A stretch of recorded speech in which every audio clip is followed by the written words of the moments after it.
ناظرین، مسجد نبوی کی تعمیر کے وقت عشق اور ادب کی ایسی داستان جو تاریخ میں ایک مثال بن کے قائم ہے۔ لوگ تاج محل کو محبت کی علامت سمجھتے ہیں، مگر یقین کریں کہ عثمانی دور میں مسجد نبوی کی تعمیرات کی دنیا میں محبت اور عقیدت کی معراج ہے۔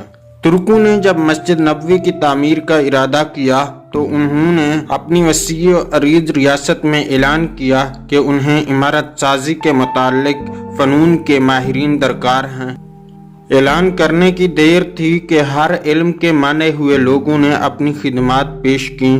سلطان کے حکم کے مطابق استنبول میں شہر بسایا گیا، جس میں اطراف عالم سے آنے والے ان ماہرین کو الگ الگ محلوں میں بسایا گیا۔ اس کے بعد عقیدت اور حیرت کا ایسا باب شروع ہوا جس کی نظیر مشکل ہے۔ خلیفہ وقت، جو دنیا کا سب سے بڑا فرمان روا تھا، اس نئے شہر میں آیا اور ہر شعبے کے ماہر کو تاکید کی کہ اپنے ذہین ترین بچے کو اپنا فن اس طرح سکھائے کہ اسے یکتا بے مثال کر دے۔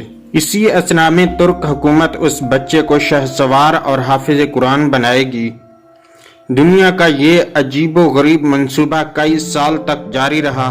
25 سال بعد نوجوانوں کی ایک جماعت تیار ہوئی جو نہ صرف اپنے شعبے میں یکتا روزگار تھے، بلکہ ان میں ہر ایک حافظ قرآن اور باعمل مسلمان بھی تھا۔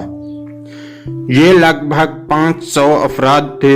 اسی دوران ترکوں نے پتھروں کی نئی کانیں دریافت کیں، جنگلوں میں سے لکڑیاں کٹوائی گئیں، تختے بنوائے گئے اور شیشے کا سامان بھی مہیا کیا گیا۔ یہ سارا سامان نبی کریم صلی اللہ علیہ وسلم کے شہر میں پہنچایا گیا تو ادب کا یہ عالم تھا کہ اسے رکھنے کے لیے مدینہ منورہ سے دور ایک بستی بسائی گئی تاکہ شور سے مدینہ منورہ کا ماحول خراب نہ ہو۔